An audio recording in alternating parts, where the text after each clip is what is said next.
তৃণমূল কংগ্রেস জানে এই নির্বাচনে তারা হারবে।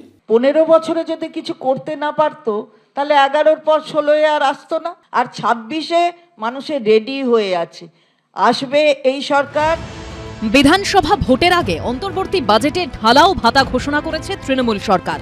লক্ষ্মী ভারে লক্ষ্মী লাভ হয়েছে মহিলা সিভিক ভলান্টিয়ার, অঙ্গনওয়াড়ি কর্মী থেকে প্যারা টিচারদের। 24 ঘন্টার মধ্যে সেই বাজেট নিয়ে আলোচনায় তুলকালাম বাঁধল বিধানসভায়, যা গড়ালো ওয়াকআউট অবধি।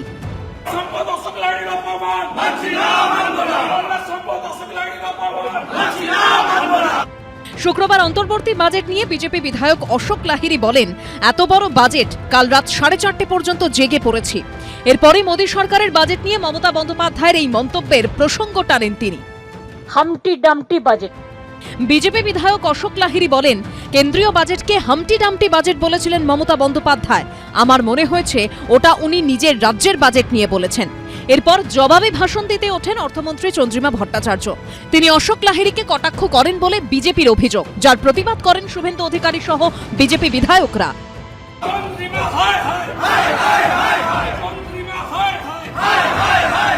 ইংরেজিতে এটাকে বলে স্কচড আউট পলিসি।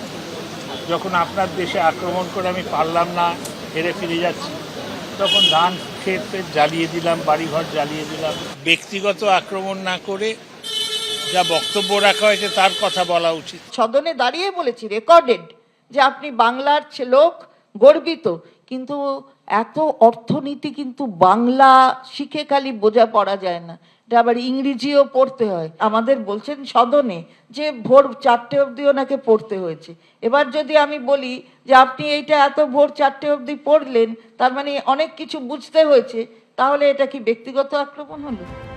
রাজ্যের অন্তর্বর্তী বাজেট নিয়ে বিধানসভায় তীব্র সমালোচনা করেন শুভেন্দু অধিকারীও। তিনি বলেন, এটা নির্বাচনী প্রচারপত্র, ভোট অন অ্যাকাউন্টে এত কিছু করার থাকে না। কোড অফ কন্ডাক্টের কারণে এগুলি কোনোভাবেই কার্যকরী হবে না। এরা যে অর্থনীতিকে ধ্বংস করেছে, ডক্টর অশোক লাহিড়ী এটা এক্সপোজ করে, তাই এদের অসুবিধা। বিরোধী দলনেতা ওয়াকআউট করেছেন একটাই কারণে, কারণ অশোক লাহিড়ী বলেই ফেলেছে কেন্দ্রেরটা হামটি ডামটি বাজেট যদি হয় তাহলে প্রকারান্তরে স্বীকার করেছেন। সেটার জন্যই ও অস্বস্তিকর অবস্থায় বেরিয়ে গেছে। শনিবার রাজ্য বিধানসভায় বাজেট অধিবেশনের শেষ দিন, তার আগে শুক্রবারই পারদ চড়ল সপ্তমে। উজ্জ্বল মুখোপাধ্যায় ও অনির্বাণ বিশ্বাসের রিপোর্ট, এবিপি আনন্দ। এবার কি পশ্চিমবঙ্গে বিধানসভা ভোট হতে পারে এক দফায়?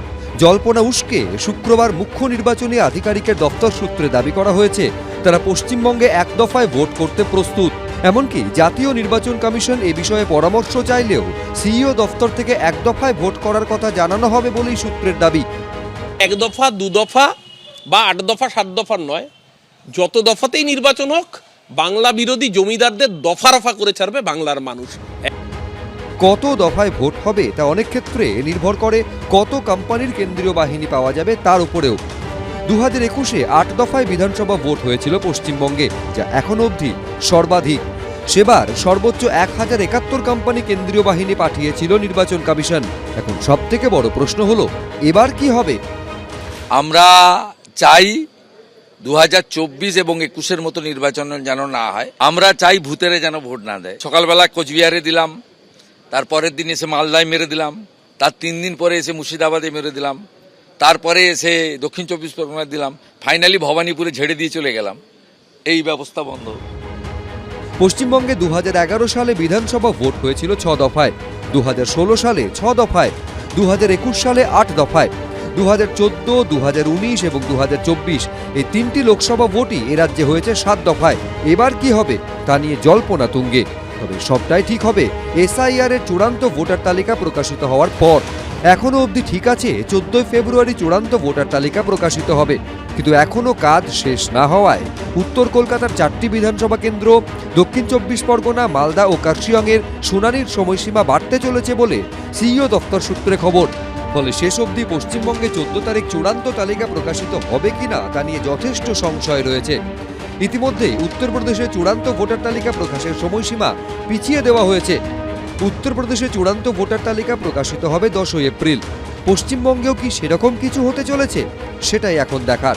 তবে আপাতত সবার নজর চূড়ান্ত তালিকার দিকে। এসআইআর এর খসড়া তালিকায় 58 লক্ষ নাম বাদ গিয়েছিল। সিইও দপ্তর সূত্রে খবর আরও 5 লক্ষ নাম বাদ যেতে পারে, অর্থাৎ সব মিলিয়ে প্রায় 63 লক্ষ। শনিবার 7 ফেব্রুয়ারি এসআইআর এর শুনানির শেষ দিন। সিইও দপ্তর সূত্রে খবর শুক্রবার বিকেল পর্যন্ত প্রায় 5 লক্ষ ভোটার শুনানিতে হাজিরা দেননি। শনিবার তারা হাজিরা না দিলে নাম বাদ যাবে। তাদের ঠিকানায় নোটিশ পাঠিয়ে সে কথা জানানো হবে। রুমা পাল, শিবাশিস মৌলিক, অনির্বাণ বিশ্বাসের রিপোর্ট, এবিপি আনন্দ।